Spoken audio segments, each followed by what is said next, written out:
Oh god, let's see if this works. Okay, I don't see any revealing personal information. So this is like a tier list I found.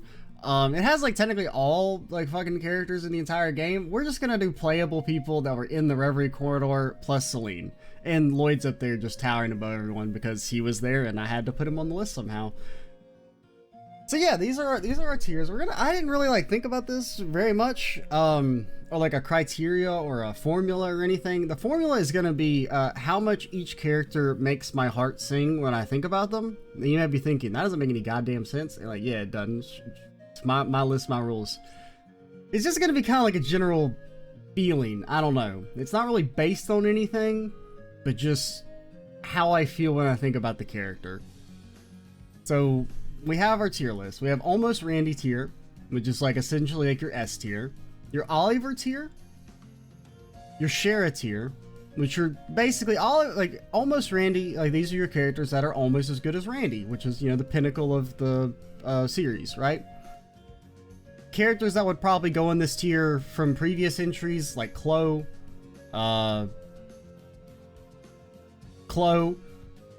Lloyd might make it. Lloyd could almost be in the almost Randy tier, I think. Not too many are in the almost Randy tier. Then you have the Oliver tier, which is just like all around very solid, good characters. You know, almost some of the best in the game, but maybe they're lacking a little something. Like Oliver, what he's lacking is that he's a little fucking problematic, and sometimes he talks, and I'm just like, shut the fuck up. Please stop talking. That's what keeps you in the Oliver tier. Shara, good characters that have some development, but they're missing something. There's something just not quite there, which is kind of how I feel about Shara. Where like she has a cool backstory.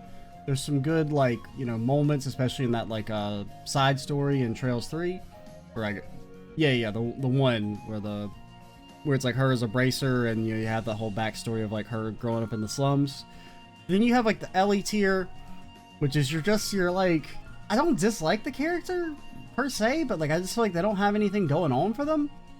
Like I don't know, just something about them just it just doesn't do it for me. And then you have this tier, which I mean, you know who's gonna go here. You already know. So we're gonna start with Alphen. Alphen, I don't actually know where Alphen would be. Because she's like, you know, she's not like, she's a main character, but she's also not a main character. So she's already at a disadvantage there. I think she goes in Ellie tier. Honestly, she's like almost, I mean, she's almost this tier. Because now I think about like, what is Alphen's purpose in this story besides being horny about Rain? I feel like she has very little going on for her. Like as a character. I think she's like, okay, she's like very low Ellie tier, I think. Like she's not quite bottom tier, but she's almost there. Elisa, solid Shara tier. Don't dislike her. She's got some development and everything going for her. It's like Shara tier is like I have a hard time thinking of anything nice to say, but I also can't think of anything negative to say about her. Like just kind of like good. I don't dislike her. I don't hate her. Angelica, solid Ellie tier. Just doesn't have that much going for her, character development wise. She's just kind of there to be like horny. I mean, she had that one thing in CS2 with like her dad, but that's just not enough for me to get over the 16-year-old jokes. Celine, I mean, you're like not like a real character because you weren't, you know, like talked twice in CS1, so you're really just here because it's like I felt weird not having you here because she is in the entirety of CS2.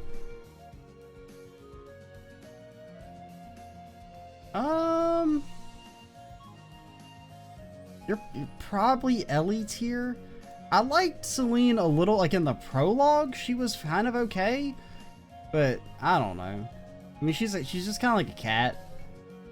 I probably shouldn't have put her in the list now I think about it. Claire, I think you're like a high Ellie tier. You're like on the cusp of being in Shara tier, but you're just not quite there. Like nothing's really been done with Claire's character very much at this point. I don't think. I mean, she doesn't make my heart sing. Milliam, you definitely don't make my heart sing, but you do have like some work to your character and development, so you get to be Shara tier.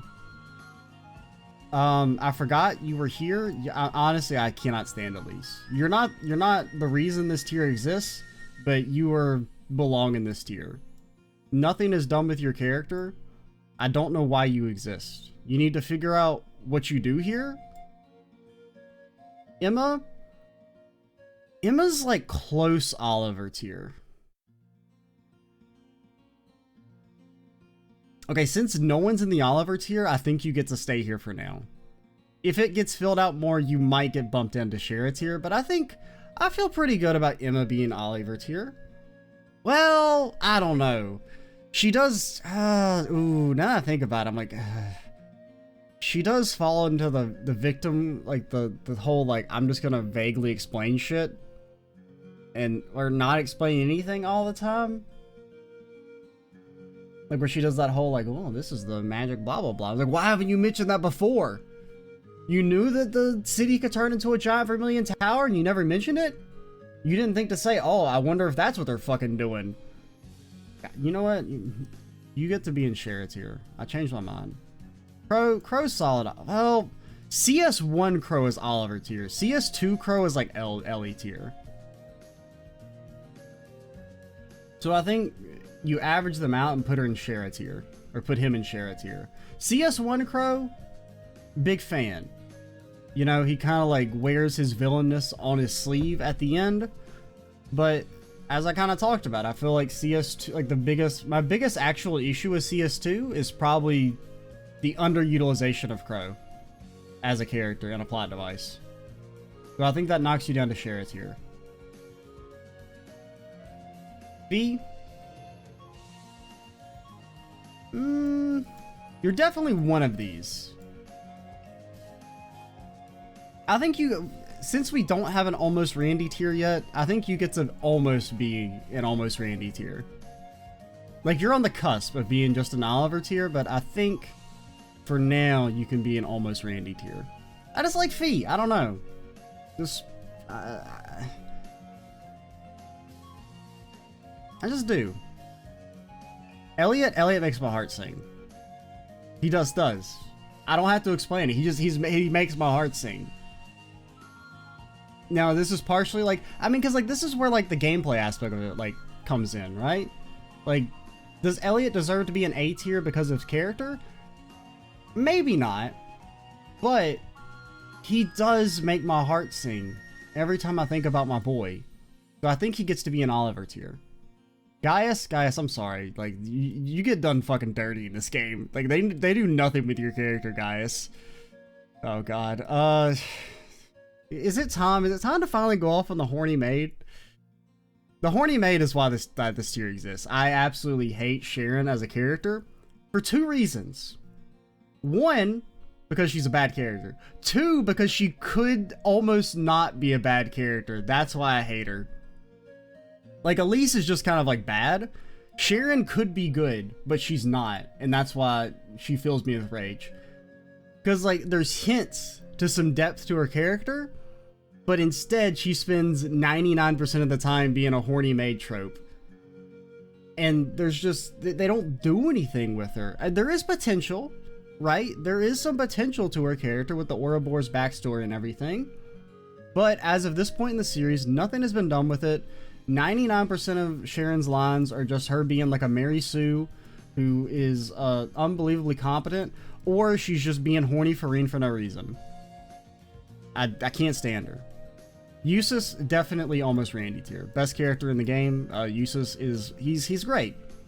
He's just good. I like him, and he's got great character development. He's the closest thing this game has to a Randy, I think. Machias? I could. Wait, would that be the biggest surprise if I put Machias in Oliver tier? No one sees it coming? The Mockster from behind? He does have the best bond event, I think, in CS2. He's also a character I have a lot of fun. Like, I'm glad he's in the game because he's so fun to dunk on as like from a commentary standpoint. I think that means he kind of makes my heart sing. A little bit. I think there's a little heart singing going on there. Can I really in good faith put Maki as above Crow? I think I can. I think that's how dirty Crow is done by CS2. CS1 Crow easily above Elliot and Machias. CS2 Crow, they just, I don't know. They just, I'm sorry. Laura, you're like, I don't really dislike Laura, but I just don't feel like they really do that much with her character. Like, I mean, you're like high Ellie tier, I think. Because I don't dislike her in any, like, way. But I don't feel... I don't feel like I can put you in the Shara tier. Reen's a hard one. I'm gonna do Reen last.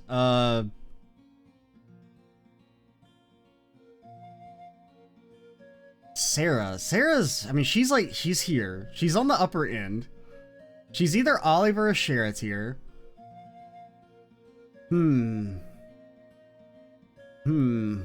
Which one just feels better? Cause like, I mean, let's think about Sarah. What does she have going for her? I like her. She just, I don't know, I like her dialogue a lot of the times. She's a fun character.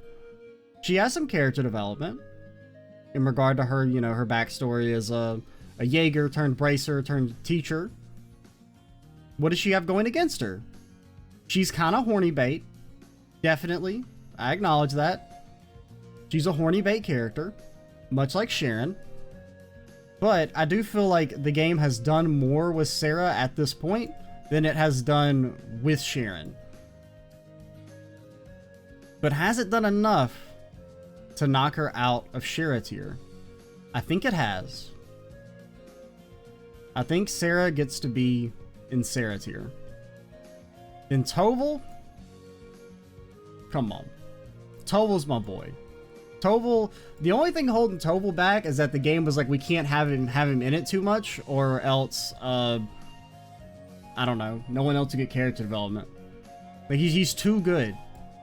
I love Toval. I love my boy Toval.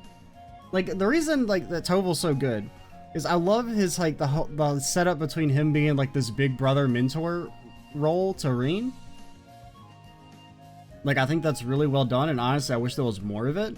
Because I think it just works so well with both Toval's character and Reen's character, because they're kind of, like, the same. Or, like, in a lot of ways, like, Reen is, like, young Toval. Like, if you look at, like, you know, Toval's backstory. Because, like, one of the biggest conflicts with Reen's character arc is that he's kind of listless. He doesn't really know what he wants to do with his life. And Toval was very much the same prior to becoming a bracer. And kind of Toval sees Reen as, like, the same situation. And that's why he's always trying to recruit him to join the Bracer Guild, because he feels like, I think he sees Reen as a younger version of himself. And that Reen has that capability for good and would probably find fulfillment in bracer work the same way Toval was able to. Toa. I mean, Toa, you're up there. I think you get to be an almost Randy tier. Because, I mean, let's think about it. What does Toa have going for her? She has the best interactions with Reen.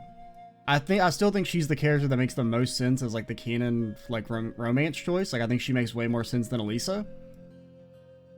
Like, just based on the actual story interactions Reen has with Elisa and Toa. The ones with Toa are way more personal. And I feel like Toa matters more, like, for, like, Reen's character development.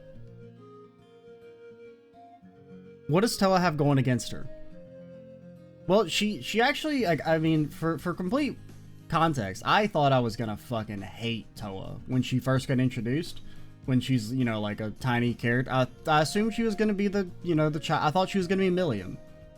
Especially but when they're like, oh, but she's like 4'1", but she's like totally 18. Haha, wink wink, not nudge. I was instantly not a fan. But Toa climbed her way up the ladders and the power rankings through sheer force of will, and I would say she makes my heart sing. She gets to be an almost Randy tier. but like at the bottom. Also, I think Fee, you go there. Because we're gonna say like left is strongest, right is lowest. So before we do Reen, let's make sure this is all in order. Okay, guys, you get to be here. I mean, you get to be in front of Alphen. Come on, guys. I mean, you're still my boy, kind of. They don't do anything with your character, so I can't in good conscience put you above Ellie tier.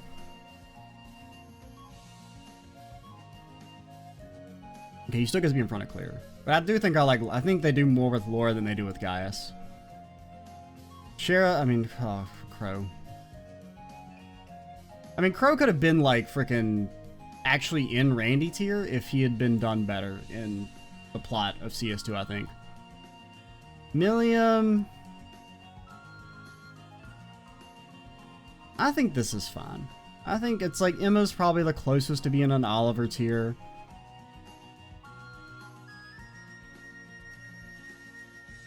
This seems good. Now, Reen. Reen's a weird one. Because I do really hate still what they do at the end with the epilogue with Reen's character. But I do still think there's a ton of potential there. I don't think him joining... Like, it's not a bad... I mean, it is like the wrong, like morally wrong decision, you know, helping the intelligence division. But that doesn't mean it's a bad character decision. Because it could still be interesting. I just feel like they don't provide the proper context and build up to that decision. So it just kind of comes out of nowhere and feels like he's just acting completely out of character for no reason. But with that said, I do still like Reen. I think he gets to be an Oliver tier. I think I have to put you in front of Machias, but... Because, I mean, the things Reen has going for him are... I mean, it's a lot of just kind of like standard, like, anime, like, protagonist stuff. I mean, the main things I dislike about Reen, like... And they're not even, like, really major things. It's just, his, like, inferiority complex kind of gets on my nerves a little bit at times. But I also kind of get it. I do find, like, this is more of a plot issue than, like, a character issue with Reen, but, like, the wishy-washiness of Spirit Unification, where, like, the side story that takes place prior to the end of CS1, he seems to be very much like he accepts that Spirit Unification is a thing that he can use and control, but then you spend, like, the first third of CS2 where he's still afraid of it. And, like, there is kind of they don't really go into it, but, like, you can imply that it's because of how he acted in the prologue, but they never really have like dialogue where like Reen expresses that fear again of like, you know, I lost control of myself, or I didn't, you know, I almost killed those people, that type of stuff. Like, I just feel like sometimes you do have to, you know, show and tell at the same time, if that makes any sense. Like, I do think the game was kind of, it's lacking scenes where Reen like self-reflects, I think. Which is one of the things that, like, I feel like Estelle and Lloyd, to compare previous protagonists, did a lot. Like, Estelle self-reflected a lot. Lloyd also did it not as much as Estelle. But, like, I really like that when they kind of, let you get into the mind of, the main characters. So, Reen, I would say, he's in Oliver tier. He does have potential going forward. But... he's just not there yet. I can't in good faith put you behind Machias. And there's all these other side characters that, like, I mean, they're not worthy of getting a ranking. Right, that is all the playable characters, right? I mean, there's Riksha. Riksha's, I don't know. If we were to assign Riksha a rank real quick, she's like low Oliver tier. That's what I'd say there. And then obviously Oliver belongs in Oliver tier. And Misty, you get to go in fucking garbage tier. Oh, you're so bad. Grianas, you get to be in triple S tier because, what the? A bird. You also get to be in garbage tier?